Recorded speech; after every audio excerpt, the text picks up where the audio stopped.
नमस्कार। आकाशवाणी से प्रस्तुत है समाचार प्रभात।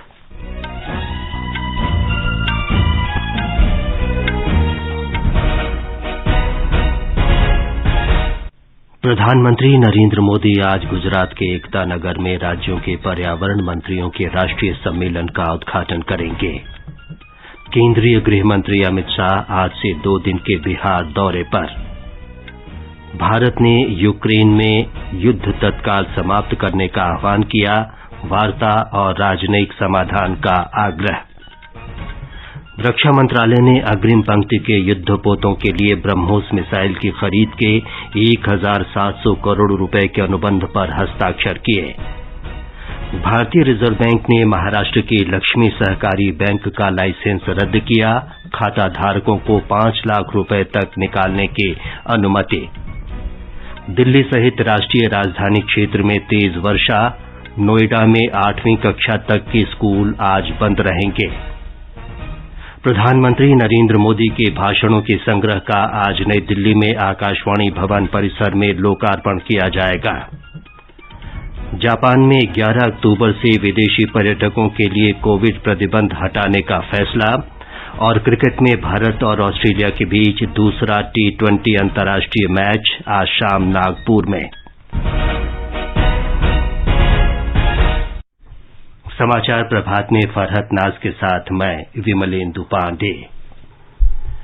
प्रधानमंत्री नरेंद्र मोदी आज सुबह 10:30 बजे गुजरात में एकता नगर में राज्यों के पर्यावरण मंत्रियों के राष्ट्रीय सम्मेलन को वीडियो कॉन्फ्रेंस के माध्यम से संबोधित करेंगे।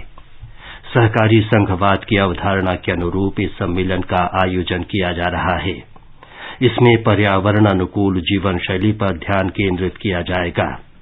साथ ही जलवायु परिवर्तन से प्रभावशाली तरीके से निपटने और प्लास्टिक कचरे के उन्मूलन के लिए नीतियों को बेहतर तरीके से लागू करने में केंद्र और राज्य सरकारों के बीच समन्वय स्थापित करने पर विचार किया जाएगा। वन्य जीव संरक्षण, भूमि की गुणवत्ता बनाए रखने और वन क्षेत्र बढ़ाने पर भी ध्यान केंद्रित किया जाएगा। 2 दिन के इस सम्मेलन में पर्यावरण से जुड़े विभिन्न विषयों पर 6 सत्र आयोजित होंगे। इनमें पर्यावरण अनुकूल जीवन शैली, जलवायु परिवर्तन, वन्य जीव प्रबंधन और प्लास्टिक कचरा प्रबंधन जैसे विषय शामिल हैं।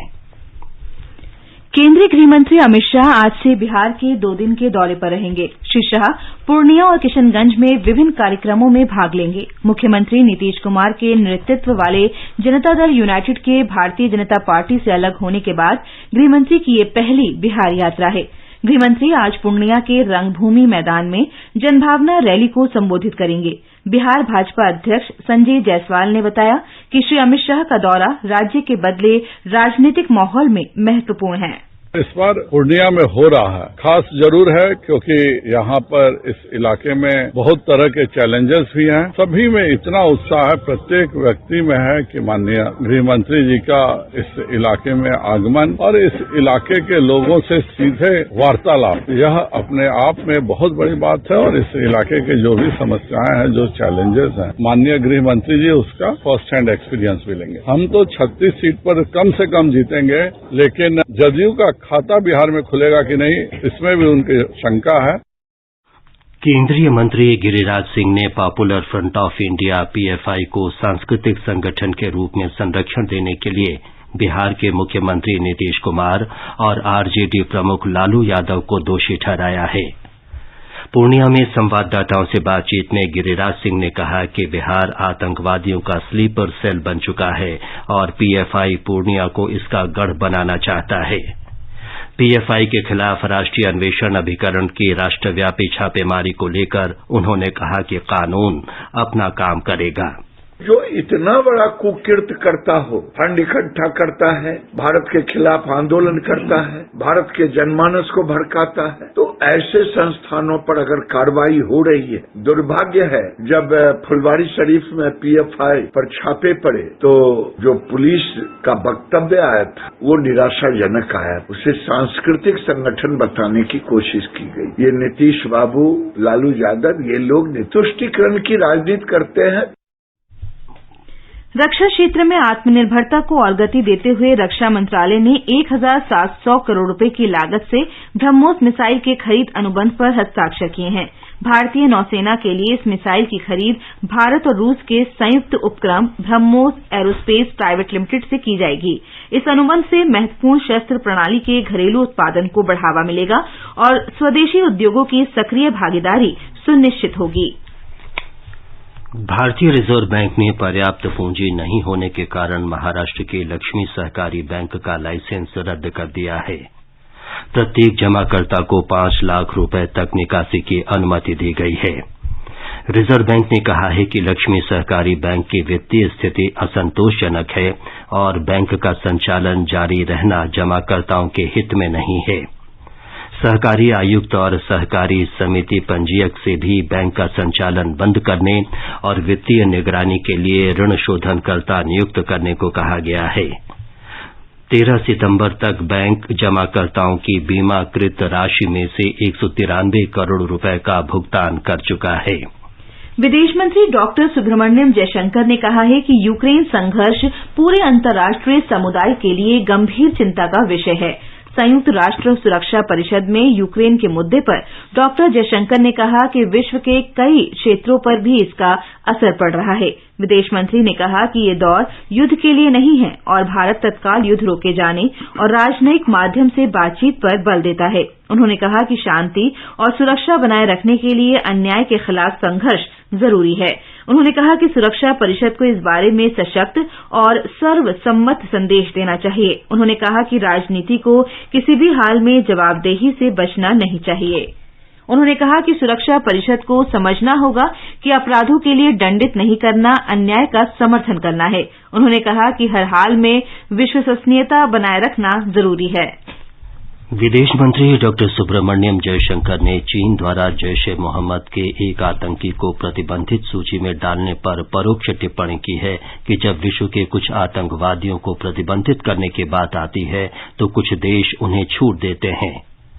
भारत के सबसे वांछित आतंकवादियों में से एक और मुंबई हमले का मुख्य षड्यंत्रकारी लश्कर-ए-तैयबा के साजिद मीर को वैश्विक आतंकी घोषित करने के लिए चीन ने संयुक्त राष्ट्र में अमेरिका और भारत के प्रस्ताव को रोक दिया था।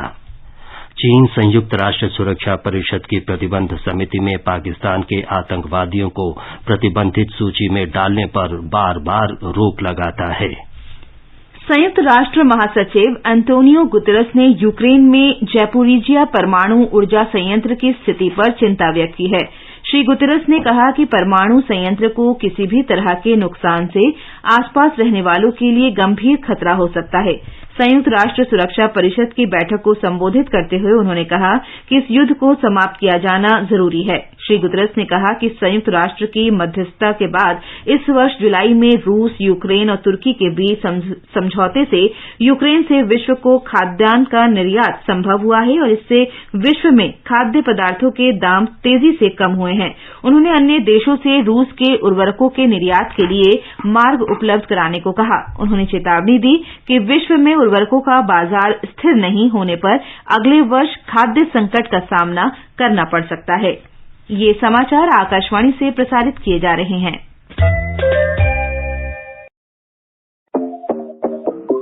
देश भर में धूम मचाए ज्ञान का ये उपहार, मोबाइल पे आजादी क्वेस्ट आया आजादी का इतिहास।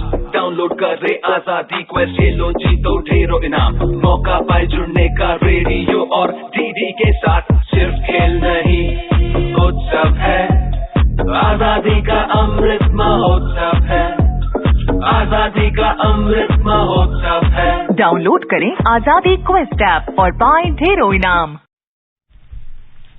जागृति का कहना है कि ग्राहक अब स्वयं अथवा अपने वकील अथवा अपने प्रतिनिधि के माध्यम से उपभोक्ता आयोग में शिकायत दर्ज करा सकता है। उपभोक्ता मामले विभाग, भारत सरकार द्वारा जनहित में जारी जागो ग्राहक जागो।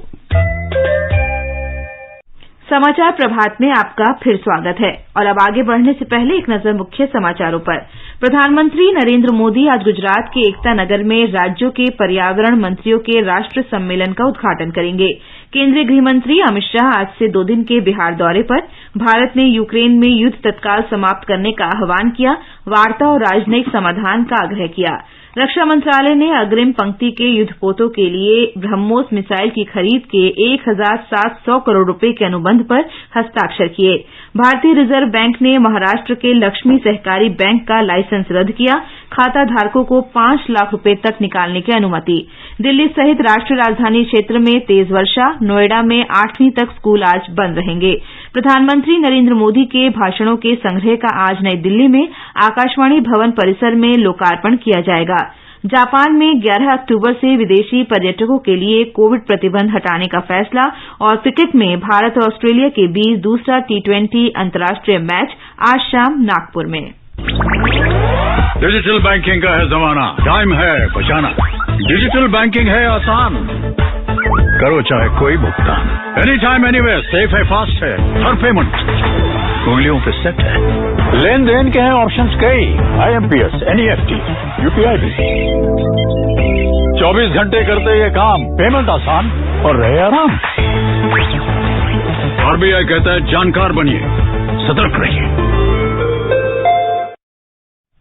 प्रधानमंत्री नरेंद्र मोदी के भाषणों के संग्रह का विमोचन आज नई दिल्ली में आकाशवाणी भवन परिसर में किया जाएगा। विमोचन समारोह में केरल के राज्यपाल आरिफ मोहम्मद खान, पूर्व उपराष्ट्रपति M वेंकैया नायडू, सूचना और प्रसारण मंत्री अनुराग सिंह ठाकुर, सूचना और प्रसारण सचिव अपूर्व चंद्र और अन्य वरिष्ठ अधिकारी उपस्थित रहेंगे। सूचना और प्रसारण मंत्रालय के प्रकाशन विभाग ने समारोह का आयोजन किया है। सबका साथ, सबका विकास, सबका विश्वास, प्रधानमंत्री नरेंद्र मोदी के भाषण शीर्षक से ये पुस्तक नए भारत के लक्ष्य के प्रति जनता की आशा और आकांक्षाओं को प्रतिबिंबित करती है। पुस्तक में प्रधानमंत्री के मई 2019 से मई 2020 के बीच के 86 भाषणों का संकलन है। हिंदी और अंग्रेजी में प्रकाशित ये पुस्तक प्रकाशन विभाग के बिक्री केंद्र और सूचना भवन की पुस्तक दीर्घा में उपलब्ध रहेगी। इसे प्रकाशन विभाग की वेबसाइट और भारत कोश प्लेटफॉर्म से भी ऑनलाइन खरीदा जा सकता है। Amazon और Google प्ले पर भी ये पुस्तक डिजिटल स्वरूप में उपलब्ध रहेगी। संचार, इलेक्ट्रॉनिकी और सूचना प्रौद्योगिकी मंत्री अश्विनी वैष्णव ने कहा है कि प्रधानमंत्री नरेंद्र मोदी अक्टूबर के पहले सप्ताह में देश में 5G दूरसंचार सेवा का शुभारंभ करेंगे। मुंबई में आयोजित ग्लोबल फिनटेक फेस्टिवल को संबोधित करते हुए श्री वैष्णव ने कहा कि 2 वर्ष के भीतर सरकार 5G सेवा को देश के बड़े हिस्से में पहुंचाएगी। प्रधानमंत्री ने उत्तराखंड में बद्रीनाथ और केदारनाथ में जारी निर्माण कार्य की प्रगति की समीक्षा की। उन्होंने कहा कि आने वाले समय में दोनों ही स्थलों पर श्रद्धालुओं की संख्या तेजी से बढ़ेगी। श्री मोदी ने कहा कि बद्रीनाथ धाम के आसपास की जगहों का विकास एक अनुकरणीय मॉडल की तरह होना चाहिए। माणा गांव और उसके आसपास के क्षेत्रों को ग्रामीण पर्यटन के लिए विकास किया जाना चाहिए। उत्तराखंड के मुख्यमंत्री पुष्कर सिंह धामी ने बताया कि बद्रीनाथ केदारनाथ में काम तेजी से चल रहा है और इसके अगले वर्ष तक पूरा होने का लक्ष्य है। प्रधानमंत्री नरेंद्र मोदी इस महीने की 27 तारीख को जापान के पूर्व प्रधानमंत्री शिंजो आबे के अंतिम संस्कार में शामिल होने के लिए टोक्यो जाएंगे। विदेश मंत्रालय के प्रवक्ता अरिंदम बागची ने नई दिल्ली में संवाददाताओं को बताया कि श्री मोदी जापान के प्रधानमंत्री फूमियो किशिदा से भी मिलेंगे। मीडिया के एक सवाल पर श्री बागची ने भारतीय नागरिकों से थाईलैंड में रोजगार अवसरों पर विचार करते समय सतर्कता बरतने का आग्रह किया है। उन्होंने कहा कि सूचना प्रौद्योगिकी कंपनियां थाईलैंड में रोजगार के बहाने भारतीय कामगारों की भर्ती कर रही हैं, बाद में उन्हें गैर कानूनी ढंग से म्यांमार ले जाया जा रहा है। उन्होंने बताया कि थाईलैंड और म्यांमार में भारतीय दूतावास के प्रयासों से इस साजिश का शिकार हुए कुछ लोगों को बचाया गया। उन्होंने कहा कि थाईलैंड में आगमन पर वीजा योजना किसी रोजगार का अवसर नहीं देते। उन्होंने कहा कि थाईलैंड और म्यांमार में भारतीय दूतावासों ने इस बारे में परामर्श जारी किया है और ये मुद्दा दोनों देशों की सरकारों के साथ भी उठाया गया है। जापान ने 2.5 वर्ष बाद विदेशी पर्यटकों पर कड़े प्रतिबंध में ढील देने की घोषणा की है। न्यूयॉर्क में स्टॉक एक्सचेंज में कार्यक्रम में जापान के प्रधानमंत्री फूमियो किशिदा ने कहा कि कोरोना महामारी से लोगों और सामान की आवाजाही बाधित हुई है। उन्होंने कहा कि जापान 11 अक्टूबर से सीमा से जुड़ी पाबंदियों में ढील देगा और वीजा मुक्त यात्रा फिर से शुरू करेगा। कोविड संक्रमण पर नियंत्रण के लिए जापान में फिलहाल केवल पैकेज टूर की अनुमति है और यहां आने वाले सभी लोगों के लिए वीजा अनिवार्य है। साथ ही प्रतिदिन 50,000 पर्यटकों को ही देश में प्रवेश करने की अनुमति है। ईरान में हिजाब विरोधी प्रदर्शन 80 शहरों तक फैल गया है। पुलिस हिरासत में 22 वर्षीय महासा अमीनी की मौत के बाद से जारी विरोध प्रदर्शनों में कई लोग मारे गए हैं। एक मानवाधिकार समूह ने 31 लोगों के मारे जाने की खबर दी है, जबकि सरकारी टेलीविजन ने ये संख्या 17 बताई है। ईरानी अधिकारियों ने सुरक्षा बलों द्वारा प्रदर्शनकारियों के मारे जाने की खबरों का खंडन किया है। महासा अमीनी को 13 सितंबर को ईरान पुलिस ने ढंग से हिजाब नहीं पहनने के आरोप में गिरफ्तार किया था। इंटरनेट निगरानी समूह नेट ब्लॉग्स ने खबर दी है कि नवंबर 2019 में सरकार विरोधी प्रदर्शनों के बाद से ईरान में इंटरनेट पर अब तक की सबसे कड़ी पाबंदी लगाई गई है। सुर्खियों में सवेरे कार्यक्रम में आइए सुनते हैं पर्यावरण संरक्षण पर चर्चा में भाग ले रहे हैं भारतीय सतत विकास संस्थान के महानिदेशक डॉक्टर श्रीकांत के पाणिग्रही और आकाशवाणी संवाददाता सोनू सूद। प्रधानमंत्री गुजरात में सभी राज्यों के पर्यावरण मंत्रियों के राष्ट्रीय सम्मेलन का वर्चुअल माध्यम से शुभारंभ करेंगे। 2 दिन के इस सम्मेलन का उद्देश्य है पर्यावरण के संरक्षण पर श्रेष्ठ नीतियां बनाने में केंद्र और राज्य सरकारों के बीच तालमेल और सद्भाव को बढ़ावा देना। इस सम्मेलन के महत्व और अहम पहलुओं पर चर्चा के लिए हमारे साथ हैं International Institute for Sustainable Development के director general doctor S.K. Panigrahi. चर्चा की शुरुआत में हम आपसे जानना चाहेंगे कि दिन ब दिन समूचे विश्व के लिए पर्यावरण संरक्षण का महत्व क्यों बढ़ता जा रहा है। पर्यावरण को अगर हम कंजर्व नहीं करेंगे और सुरक्षित नहीं करेंगे तो फिर अपना बचना मुश्किल हो जाएगा। और पृथ्वी अभी बहुत सारे प्रॉब्लम्स में सफर कर रहा है, जैसे क्लाइमेट चेंज में हमारा ग्लोबल टेम्परेचर 1.15 डिग्री बढ़ चुका है और मैक्सिमम 1.5 डिग्री हम टॉलरेट कर पाएंगे। हम लोग का सी लेवल राइज काफी हो चुका है, कृषि उत्पादन काफी नीचे चला गया है, वाटर क्वांटिटी का अवेलेबिलिटी नहीं हो पा रहा है, टेम्परेचर राइज हो रहा है, बारिश का जो रेनफॉल पैटर्न वो बदल गया है। तो ये सब जो नेचर में जो परिवर्तन हो रहा है, इकोसिस्टम जो है उनका बीच में संतुलन रक्षा नहीं हो पा रहा है। इसको रक्षा करने का one of the main solution है बायोडाइवर्सिटी कंजर्वेशन, नेचर कंजर्वेशन, और इसी का पर हम बहुत सारे प्रोग्राम कर रहे हैं। प्राइम मिनिस्टर साहब का जो एक पर्यावरण संबंधित ग्लोबल आह्वान है, that is popularly known as lifestyle for environment. Forestry management और वाइल्ड लाइफ मैनेजमेंट की दिशा में प्रोजेक्ट टाइगर और प्रोजेक्ट चीता जैसे बोल्ड एफर्ट्स को आप कितना महत्वपूर्ण मानते हैं? Forest one of the natural resources जो इकोसिस्टम को रेगुलेट करता है। अभी हम लोग का फॉरेस्ट मैनेजमेंट में प्राइम मिनिस्टर साहब देखा कि टाइगर्स का नंबर कम होते जा रहा है, तो इसीलिए prime minister out of the box जाके अफ्रीका से, नामीबिया से 8 चीता लाने के लिए सोचा और उसको लाके कुनो नेशनल पार्क मध्य प्रदेश में उनको इम्प्लांट किया। वो एक बहुत बड़ी बात है। वायु प्रदूषण, जल प्रदूषण के रोकथाम के लिए जो कानून है, क्या उन्हें भी और सख्ती से लागू करने की जरूरत है? सेंट्रल पोल्यूशन कंट्रोल बोर्ड आइन का हिसाब से इसका जिम्मेदारी लिया हुआ है और कोई भी इस लॉ को अगर मान नहीं रहा है तो उनको दंड विधान करना, इसमें सेंट्रल पोल्यूशन कंट्रोल बोर्ड और स्टेट पोल्यूशन कंट्रोल बोर्ड प्रमुख रोल निभा रहे हैं। डॉक्टर पाणिग्रही, बहुत बहुत धन्यवाद। धन्यवाद। अभी आप सुन रहे थे पर्यावरण संरक्षण पर चर्चा। इसमें भाग ले रहे थे भारतीय सतत विकास संस्थान के महानिदेशक डॉक्टर श्रीकांत के पाणिग्रही और आकाशवाणी संवाददाता सोनू सूद। भारत का सबसे बड़ा लोक सेवा प्रसारक आकाशवाणी देश की स्वतंत्रता के बाद पिछले 75 वर्षों से लोगों तक सूचना और समाचार पहुंचा रहा है। आकाशवाणी समाचार आजाद भारत के बाद आकाशवाणी के साथ श्रृंखला में स्वतंत्रता के 75 वर्ष पूरे होने का उत्सव मना रहा है। ये कार्यक्रम आकाशवाणी के माध्यम से जीवन के विभिन्न क्षेत्रों में स्वतंत्रता के बाद भारत की विकास यात्रा के बारे में जानकारी प्रदान करता है। आज की कड़ी में हम आपको सरकार के उन प्रयासों के बारे में बताएंगे जिसने आम जीवन को सुगम और सरल बना दिया है।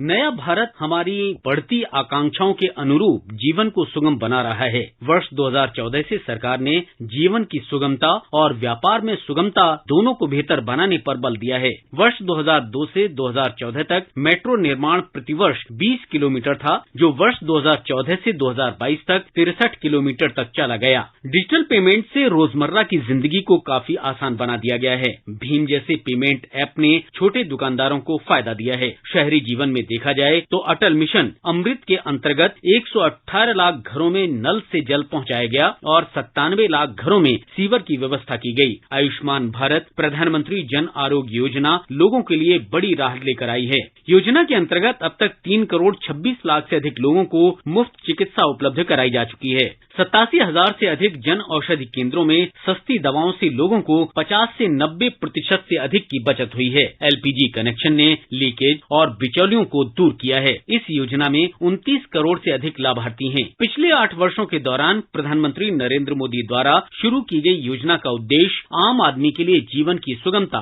हासिल करना है। सरकार ने देश के सामान्य नागरिक की जिंदगी में होने वाली मुश्किलों को कम करने के लिए रिफॉर्म का रास्ता चुना है। देश में टैक्स भरने की प्रक्रिया में बहुत सुधार आया है। इनकम टैक्स रिटर्न के लिए अब महीनों इंतजार नहीं करना पड़ा। प्रोविडेंट फंड रजिस्ट्रेशन और पीएफ का पैसा निकालने के लिए पहले आपको दफ्तरों के चक्कर लगाने पड़ते थे, अब सब कुछ ऑनलाइन हो गया है। बिजली कनेक्शन लेना आसान हुआ है। रेलवे रिजर्वेशन कराना आसान हुआ है। जो पासपोर्ट पहले महीनों में मिलता था, अब 1 हफ्ते के भीतर मिल जाता है। मई 2014 में प्रधानमंत्री मोदी ने स्व सत्यापन को बढ़ावा देने के बजाय राजपत्रित अधिकारियों द्वारा प्रमाण पत्र के सत्यापन को समाप्त करने का निर्णय लिया, जो भारत के युवाओं में विश्वास को बढ़ाता है। ईज ऑफ लिविंग और ईज ऑफ डूइंग बिजनेस को बढ़ावा देने के लिए केंद्र ने अब तक 25,000 से अधिक अनुपालन कम किए हैं। बैंकों या अन्य संस्थानों से ऋण को आसान बनाने के लिए सरकार ने वर्ष 2018 में एक मंच तैयार किया, जिसने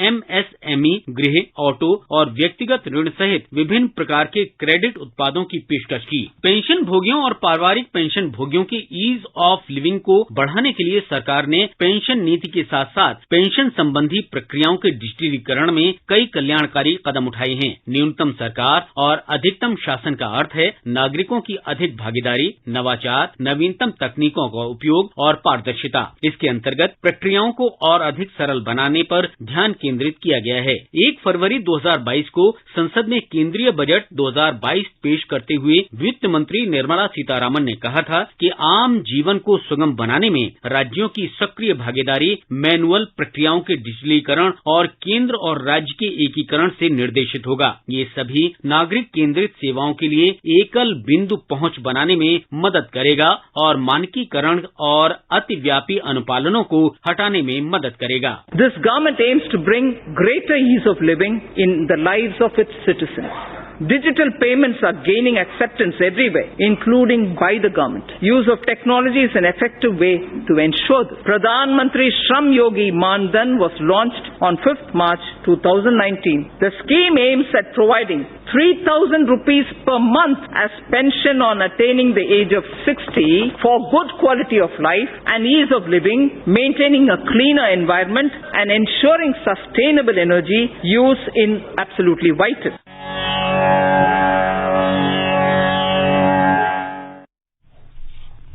आजाद भारत की बात आकाशवाणी के साथ कार्यक्रम ट्विटर पर @AIR News Alerts, YouTube channel news on AIR official, news on AIR app, Facebook और इंस्टाग्राम पर सुना जा सकता है। और अब मौसम। राष्ट्रीय राजधानी दिल्ली और आसपास के क्षेत्रों में तेज वर्षा से जनजीवन पर असर पड़ा है। दिल्ली एनसीआर में कई स्थानों में जल जमाव के कारण लोगों को परेशानी हुई। मौसम विभाग ने आज दिल्ली के लिए येलो अलर्ट जारी करते हुए अधिकतर स्थानों पर वर्षा का अनुमान व्यक्त किया है। हरियाणा में राज्य आपदा प्रबंधन प्राधिकरण ने गुरुग्राम में कार्यालयों और निजी कंपनियों को नोटिस जारी कर कहा है कि जहां तक संभव हो सके वे अपने कर्मियों को आज घर से ही कार्य करने को कहें। दिल्ली में कई निजी विद्यालय आज बंद रहेंगे। गुरुग्राम और फरीदाबाद में भी निजी विद्यालयों ने अवकाश की घोषणा की है। उधर उत्तर प्रदेश में तेज बारिश से जनजीवन अस्त व्यस्त है। वर्षा से जुड़ी घटनाओं में कई लोगों की मौत हो गई है।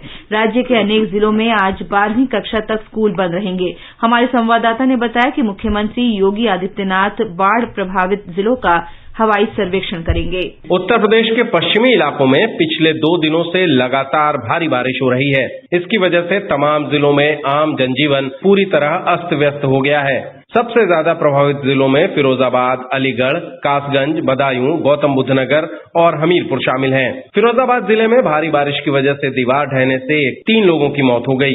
खराब मौसम को देखते हुए कई जिलों में 8वीं तक के स्कूल आज बंद कर दिए गए हैं। मुख्यमंत्री योगी आदित्यनाथ आज बाढ़ से प्रभावित जिलों गोरखपुर, संत कबीर नगर, बस्ती, गोंडा, अयोध्या और बाराबंकी का हवाई सर्वेक्षण करेंगे। सुशील चंद्र तिवारी, आकाशवाणी समाचार, लखनऊ। वहीं मुंबई में मध्यम वर्षा जारी रहने का अनुमान है। चेन्नई और कोलकाता में गरज के साथ वर्षा होने की संभावना है। जम्मू में बादल छाए रहेंगे। गुवाहाटी, अगरतला और गंगटोक में कुछ स्थानों पर वर्षा हो सकती है। ईटानगर, आइजोल, कोहिमा और शिलंग में भी बादल छाए रहेंगे और 1 या 2 बार वर्षा हो सकती है। गरज के साथ छींटें पड़ सकती हैं। भारत और ऑस्ट्रेलिया के बीच दूसरा T20 अंतर्राष्ट्रीय क्रिकेट मैच आज नागपुर में खेला जाएगा। ये मैच शाम 7 बजे से शुरू होगा। ऑस्ट्रेलिया की टीम 3 मैचों की श्रृंखला में 1-0 की बढ़त ले चुकी है। ये समाचार हमारी वेबसाइट newson.air.gov.in/hindi पर भी उपलब्ध हैं। फरहत, अब बताएं कि आज के समाचार पत्रों में क्या विशेष है। जी विमलेंदु, देश के 15 राज्यों में popular front of India PFI के ठिकानों पर छापे अखबारों की बड़ी खबर है। नवभारत टाइम्स की सुर्खी है, PFI पर सबसे बड़ा छापा, 106 गिरफ्तार। राजस्थान पत्रिका ऑपरेशन मिडनाइट शीर्षक से लिखता है, टेरर फंडिंग पर कमर तोड़ कार्रवाई, सिमी पर प्रतिबंध के बाद तेजी से फैला ये संगठन। राष्ट्रीय स्वयंसेवक संघ के प्रमुख मोहन भागवत के कल नई दिल्ली में एक मस्जिद में मुस्लिम बुद्धिजीवियों से मुलाकात पर राष्ट्रीय सहारा लिखता है, मस्जिद और मदरसे में भागवत, संघ प्रमुख ने पहली बार मदरसे का किया दौरा, बच्चों से भी की बातचीत। डॉलर का मूल्य 80 रुपये पार करने पर दैनिक जागरण लिखता है, अमेरिका के केंद्रीय बैंक फेडरल रिजर्व के ब्याज दर बढ़ाने से डॉलर के मुकाबले 83 पैसे गिरा रुपया, एशियाई मुद्राओं में भी गिरावट। बैंक ऑफ इंग्लैंड ने भी ब्याज 0.5% बढ़ाया। हिंदुस्तान की अहम खबर है, अवैध व्यापार से 58,521 करोड़ के टैक्स का हुआ नुकसान। उद्योग मंडल फिक्की की रिपोर्ट में दी गई जानकारी। 5 प्रमुख उद्योगों में हो रहा अवैध कारोबार। इनमें FMCG, खाद्य वस्तुएं, मोबाइल, तंबाकू और शराब उद्योग शामिल हैं। जनसत्ता लिखता है, इंटरनेट कॉलिंग और मैसेजिंग ऐप को लाइसेंस के दायरे में लाने का प्रस्ताव। जूम और गूगल डुओ जैसी ओवर द टॉप OTT कंपनियों को देश में परिचालन के लिए लाइसेंस की हो सकती है जरूरत। दूरसंचार विधेयक के प्रारूप में किया गया है शामिल। हिंदुस्तान का शीर्षक है, उत्तर भारत से मानसून की विदाई में विलंब के आसार। समूचे उत्तर भारत से मानसून महीने के आखिर तक हो सकता है विदा। राजस्थान पत्रिका का कहना है, आज दिन रात एक समान, सूर्य विषुवत रेखा पर रहेंगे लंबवत। सूर्य का दक्षिणी गोलार्ध में प्रवेश, कल से दिन छोटे और रात होने लगेगी लंबी। अंत में मुख्य समाचार एक बार फिर। प्रधानमंत्री नरेंद्र मोदी आज गुजरात के एकता नगर में राज्यों के पर्यावरण मंत्रियों के राष्ट्रीय सम्मेलन का उद्घाटन करेंगे। केंद्रीय गृह मंत्री अमित शाह आज से 2 दिन के बिहार दौरे पर। भारत ने यूक्रेन में युद्ध तत्काल समाप्त करने का आह्वान किया। वार्ता और राजनयिक समाधान का आग्रह किया। रक्षा मंत्रालय ने अग्रिम पंक्ति के युद्धपोतों के लिए ब्रह्मोस मिसाइल की खरीद के 1,700 करोड़ रुपए के अनुबंध पर हस्ताक्षर किए। भारतीय रिजर्व बैंक ने महाराष्ट्र के लक्ष्मी सहकारी बैंक का लाइसेंस रद्द किया। खाता धारकों को 5 लाख रुपए तक के निकालने की अनुमति। दिल्ली सहित राष्ट्रीय राजधानी क्षेत्र में तेज वर्षा। नोएडा में 8वीं तक के स्कूल आज बंद रहेंगे। प्रधानमंत्री नरेंद्र मोदी के भाषणों के संग्रह का आज नई दिल्ली में आकाशवाणी भवन परिसर में लोकार्पण किया जाएगा। जापान में 11 अक्टूबर से विदेशी पर्यटकों के लिए कोविड प्रतिबंध हटाने का फैसला। और क्रिकेट में भारत और ऑस्ट्रेलिया के बीच दूसरा T20 अंतर्राष्ट्रीय मैच आज शाम नागपुर में। इसके साथ ही समाचार प्रभात का ये अंक समाप्त हुआ। नमस्कार।